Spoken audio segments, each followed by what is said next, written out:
Kan di saat disebutkan, Masya Allah, ada tamu istimewa oleh seseorang, ternyata ilmu itu hanya untuk orang lain. Bahkan di saat disebutkan, Masya Allah, ada tamu istimewa.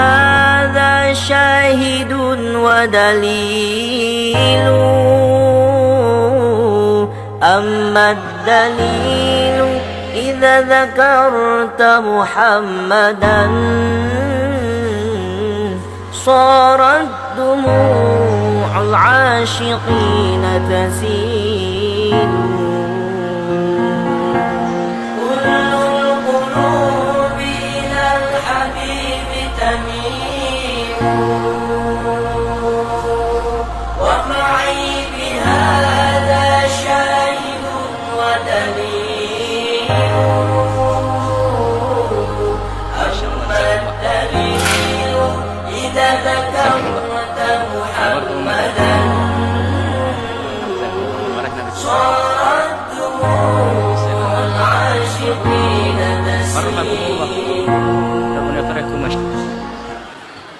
Masya Allah, jazakumullah. Jazakumullah. Nawartumul makan, akramakumullah. Allah, jazakumullah. Farahna bikum.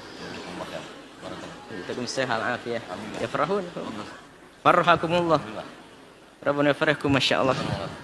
Untuk para jamaah, kami persilakan untuk duduk kembali. Baik, saat inilah kita akan dengar dari beliau, dan waktunya sebebas-bebas sampai sore. Fadhal, silakan.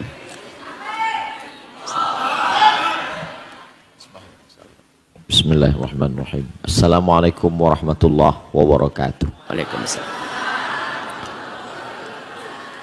Alhamdulillah wassalatu wassalamu ala Rasulillah sayyidina wa maulana wa syafi'ina wa zukhrina wa qurrati a'yunina Muhammad ibni Abdillah wa ala alihi wa sahbihi wa man da'a bi da'watihi wa istanna bi sunnatihi ila yaumi liqa'i rabbih wa ba'du. Syekhuna Al-Fadil Abuya Yahya hafizahullah wa saddada khutah matta'anallahu bituli umrihi wa natabarraku bi majalisihil ilm. Pada kesempatan yang baik dan mulia ini, kedatangan Al-Faqir Abdul Somad ada 3 tujuan. Yang pertama, menyambung silaturahim. Man ahabba yubsatalahu fi rizqihi, siapa yang mau lapang rezekinya, wa yunsa'alahu fi atharihi, mau panjang umurnya, falyasil rahimahu. Yang kedua adalah ingin menuntut ilmu. Man kharaja fi talabil ilmi, siapa yang keluar rumah dengan niat menuntut ilmu, fahuwa fi sabilillah, maka dia sama seperti orang yang berjihad fi sabilillah hatta yarji'a. Yang ketiga adalah memohon doa dari guru kita, mudah-mudahan selalu istiqomah, mudah-mudahan selalu diberikan hidayah, bimbingan Allah, dan mati dalam keadaan husnul khatimah.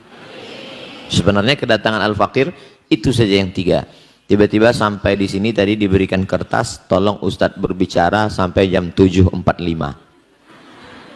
Jadi merubah niat di tengah ibadah itu masih ikhtilaf ulama. Jadi tidak bisa merubah niat di tengah ibadah. Tapi kata Buya, silakan berbicara sampai sore. Insya Allah. Suatu ketika Imam An-Nawawi meninggal tahun 676 Hijrah, ingin berziarah ke makam Imam Muhammad bin Idris Asy-Syafi'i, meninggal tahun 204 Hijrah. Jarak antara mereka lebih kurang 400 tahun. Imam Syafi'i meninggal di Fustat di Kairo, sedangkan Imam Nawawi berada di Damaskus, Suriah. Jaraknya lebih kurang 1.500 km. Kalau tidak percaya, ukur sendiri. Lalu kemudian Imam Nawawi dengan jarak yang jauh, dengan jarak umur yang jauh, datang mau berziarah ke makam Imam Syafi'i. Begitu beliau sampai, melihat kubah. Jadi makam Imam Syafi'i itu ada kubahnya. Begitu dia melihat kubah, air matanya menetes, bulu romanya dia tak sanggup menahan. Akhirnya dia tidak jadi berziarah, dia pun pulang. Karena kehebatan, kemuliaan Imam Muhammad bin Idris Asy-Syafi'i. Lalu kemudian Imam Nawawi pun pulang, meninggalkan Mesir menuju Damaskus. Rupanya Imam As-Subki mendengar berita itu, bahwa ada seorang ulama besar bernama Imam An-Nawawi datang ke Mesir. Imam As-Subki pun datang ke Kairo, Fustat, mencari Imam Nawawi. Rupanya Imam Nawawi juga sudah meninggalkan Mesir. Dia menyusul sampai ke Damaskus. Sampai di Damaskus, ternyata Imam Nawawi tidak berada di Damaskus. Dia sudah pulang ke kampung halamannya di Nawa. Lalu kemudian Imam As-Subki datang lagi, dan mereka mengatakan Imam Nawawi sudah menghadap Allah, meninggal dunia. Begitulah para ulama saling ingin bertemu, saling ingin berjumpa. Ulama yang karena Allah subhanahu wa ta'ala. Tak ada hasad dalam dirinya, tidak ada di dalam hatinya untuk kibr, angkuh dan sombong, dan tidak ada ihtiqar, mengecilkan orang lain. Al-Faqir Abdul Somad hari ini dimuliakan luar biasa, berada di majelis ilmu Buya Yahya hafizahullah, dan diberikan kesempatan untuk berbicara. Mudah-mudahan pertemuan kita ini pertemuan yang diridhai Allah subhanahu wa ta'ala. Bertemu di majelis ilmu, majelisnya Rasulullah sallallahu alaihi wasallam, disatukan pula di dalam surga Jannatul Firdaus insyaallah. Ma'an nabiyyin, bersama para nabi, wasiddiqin, bersama orang-orang yang benar, wasyuhada, bersama orang yang mati syahid, wassalihin, bersama orang-orang yang saleh. Imam An-Nawawi rahimahullah ditulis oleh Syekh Abdul Fattah Abu Ghuddah dalam kitab Al-Ulama Al-Uzzab Alladzina Atharul Ilma Ala Zawaj. Ulama-ulama yang tidak menikah karena lebih mementingkan ilmu daripada menikah. Di antaranya adalah Imam An-Nawawi. Tidak menikah sampai menghadap Allah subhanahu wa ta'ala. Tapi ini jangan dijadikan inspirasi oleh para jombloan sejati, karena berbeda kadar keilmuan dan latar belakang.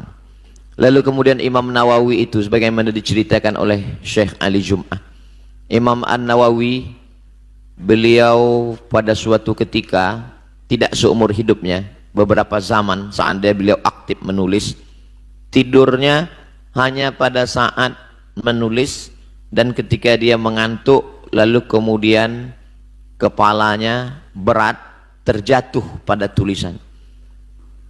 Lalu kemudian ketika dia sudah terbangun, dia lanjutkan lagi menulis. Itulah mengapa ketika dihitung, ternyata lembaran-lembaran kitab yang dia tulis itu kalau dihitung lebih banyak daripada usia hidupnya, karena memang hidupnya adalah untuk ilmu. Imam An-Nawawi rahimahullah dimuliakan Allah subhanahu wa ta'ala dalam bidang hadis.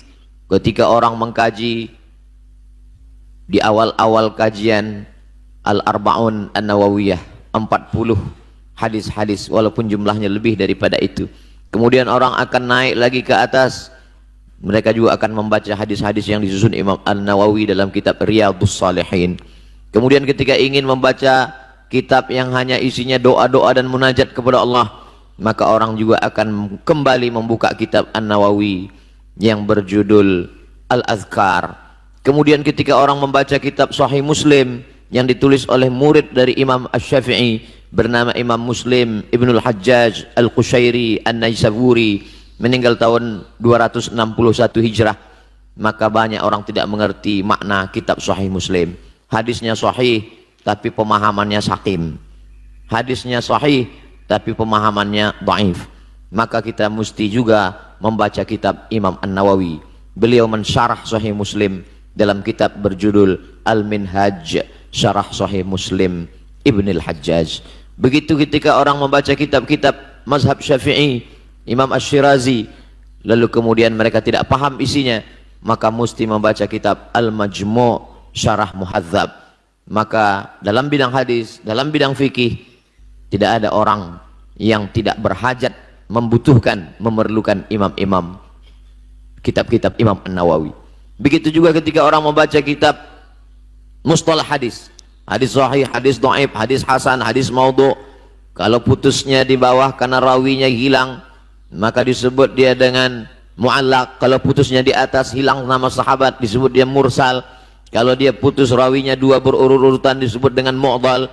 Kalau hilang salah satu, tidak sama dengan mu'dal, bukan mu'allaq, bukan mursal, maka dia sebut dengan munqati'. Maka orang juga tetap membaca kitab Imam An-Nawawi yang disyarah oleh Imam Jalaluddin Abdurrahman As-Suyuti dalam kitab Tadribur Rawi syarah takrib Imam An-Nawawi. Imam An-Nawawi dengan Imam As-Suyuti jaraknya luar biasa. Kalau Imam An-Nawawi tahun 676, maka Imam As-Suyuti tahun 911. Di antara jarak yang panjang itu mereka masih punya hubungan. Hubungannya adalah hubungan kajian, hubungan keilmuan, hubungan kecintaan karena Allah Subhanahu wa taala. Sebagaimana dipesankan oleh guru kita Syekhuna Buya Yahya, bahwa hendaklah hubungan kita itu hubungan karena doa, hubungan karena ilmu, hubungan karena cinta kepada